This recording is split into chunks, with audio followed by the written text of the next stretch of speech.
नमस्कार, मैं वीरेंद्र कुमार पालीवाल आप सभी प्रियजनों को आज के प्रातःकालीन शुभ विचार श्रृंखला के इस अंक में हार्दिक स्वागत करता हूं। आज का चुना हुआ विषय है अलोलुप्यम, लोभ रहित जीवन। आज हमने निर्णय किया है कि श्रीमद् भगवद गीता में पूर्ण अवतार भगवान श्री कृष्ण ने जो दैविक संपदाओं वाले व्यक्तियों के गुण गिनाए हैं उनको एक एक करके हम चर्चा करेंगे। आज श्लोक नंबर 2, जो अध्याय 16 में दैवी संपदा के गुण गिनाए हैं, उसका श्लोक नंबर 2 का हम अध्ययन करने जा रहे हैं। इस प्रकार हम एक एक करके सभी दैविक संपदाओं को प्राप्त व्यक्तियों के गुण जो गिनाए हैं भगवान ने, उनका अध्ययन करेंगे, सूक्ष्म में अध्ययन करेंगे।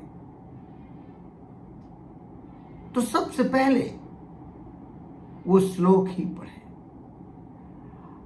अहिंसा सत्यम अक्रोधस्य त्यागः शांति अपेश्वनम दया भूतेषु अलोलुप्यम मार्दवम भी अचापनम। इसमें 11 गुण हैं। अभी हम सिर्फ एक चुनते हैं, अलोलुप्यम, लोभ रहित जीवन।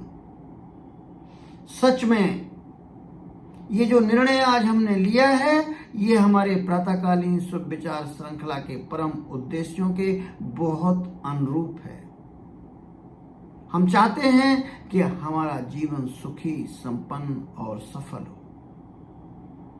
इसके लिए सनातन साहित्य का अध्ययन करें, मॉडर्न साइकोलॉजी का अध्ययन करें, शोध कार्यों का विश्लेषण करें और अपने प्रियजनों के साथ साझा करें। वो अपना निष्कर्ष निकाल करके अपने जीवन में, क्रियाकलापों में, अपने व्यवहार में, आदतों में, व्यक्तित्व में बदलाव करके अपने जीवन को सुखी, संपन्न और सफल बनाएं। सभी सनातन साहित्यों में काम, क्रोध, मद, लोभ सब नाथ नरक के पंथ ये गिनाए गए हैं। इसमें लोभ भी है। लोभ को हम अच्छी तरीके से जानते हैं कि अनियंत्रित इच्छाएं लोभ को जन्म देती हैं। लोभ मूलानि पापानि व्यसनानि तथैव च, महाभारत में कहा गया है। और ऐसे सैकड़ों श्लोक, दोहा, चौपाई खोजे जा सकते हैं। यक्ष का भी तो एक प्रश्न ये भी तो था, संसार में सबसे बड़ा शत्रु कौन?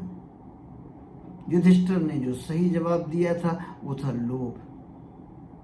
सच में अनियंत्रित इच्छाएं और उसके लिए फिर कुछ भी करने को तैयार हो जाना, यही तो लोभ है। और यही एक नरक का द्वार भी है।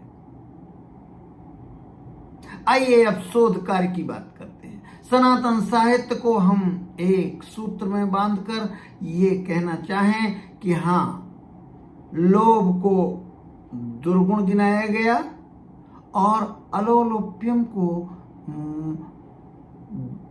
दैविक गुण गिनाया गया। तो लोभ रहित जीवन से संतोष मिलेगा, शांति मिलेगी और जीवन सफल होने की संभावनाएं होंगी। मॉडर्न साइकोलॉजी में बहुत प्रयोग किए गए, बहुत अनुसंधान किए गए। मैंने 4 अनुसंधान छांटे हैं। उसमें से एक जो अनुसंधान जिसकी मैं चर्चा बार बार करता हूं, द मार्शमैलो इफेक्ट।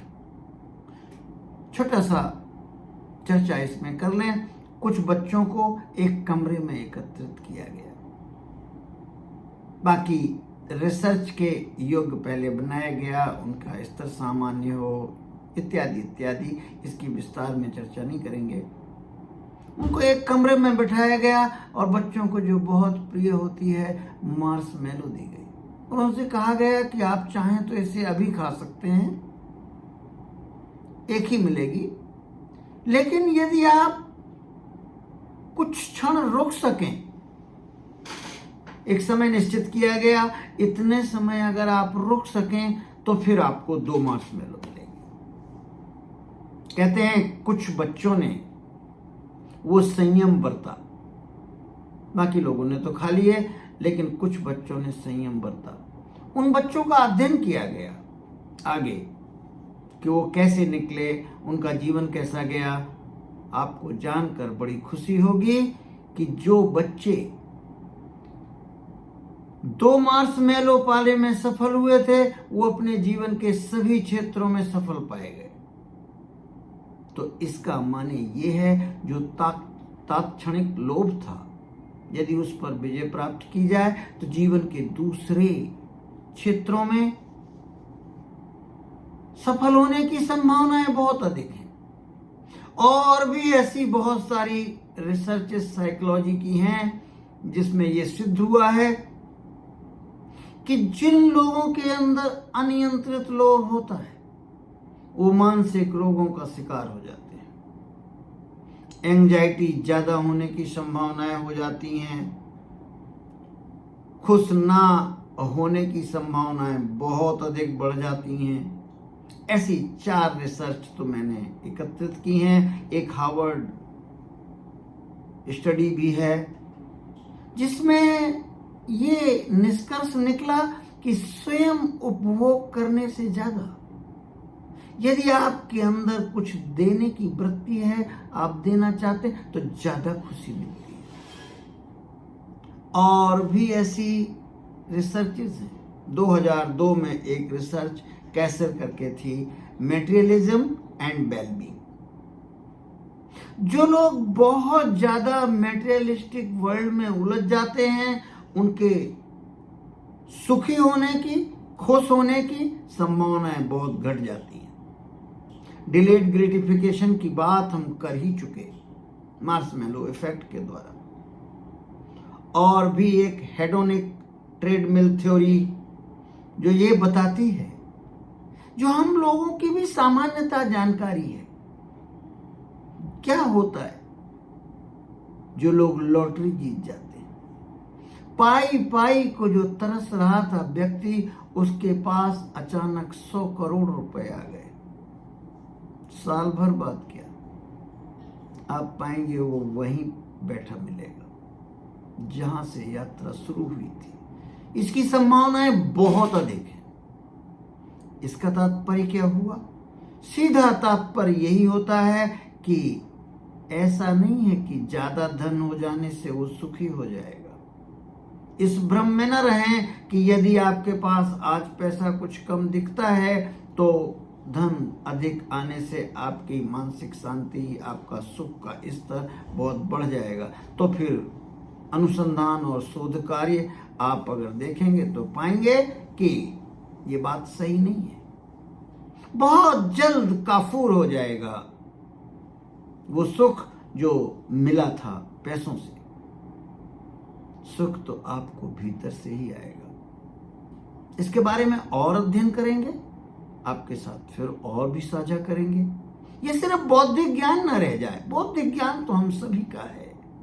काम, क्रोध, मद, लोभ, ये सभी नरक के द्वार हैं। ये बौद्धिक ज्ञान है। लेकिन जब वो क्षण आता है, जब लोभ की बात होती है, आप क्या सोचते हैं? वो सिर्फ बौद्धिक ज्ञान ही रह जाता है। क्रियान्वयन आदतों में और आपके व्यक्तित्व में रहने की संभावनाएं बहुत कम होती हैं। चलिए हम आज निष्कर्ष निकालें कि यह सिर्फ बौद्धिक ज्ञान न रह जाएगा। इसको हम अपने जीवन में उतारेंगे, अपनी आदतों में उतारेंगे, अपने व्यवहार में, व्यक्तित्व में, आचरण में शामिल करेंगे, जिससे हमारा जीवन सुखी, संपन्न और सफल होने की संभावनाएं बहुत बढ़ जाएंगी। इस संबंध में आप क्या कहना चाहते हैं? कमेंट सेक्शन में कृपया लिखें। यदि आपको इस वीडियो के कंटेंट पसंद आए हों, इस चैनल के उद्देश्य अच्छे लगे हों, तो इस चैनल को जरूर सब्सक्राइब करें। और एक प्रार्थना आपसे फिर से वही दोहराने की है कि बौद्धिक ज्ञान की अपनी कोई सामर्थ्य नहीं, उसको आचरण में लाना जरूरी ही होगा। ये वीडियो शैक्षणिक उद्देश्य से बनाया गया है, प्रियजनों के लिए साझा करने के लिए बनाया गया है। बहुत सारे विश्लेषण मेरी व्यक्तिगत राय है, आप अपनी जांच परख निर्णय लेने के पहले स्वयं करें। धन्यवाद, धन्यवाद, बहुत बहुत।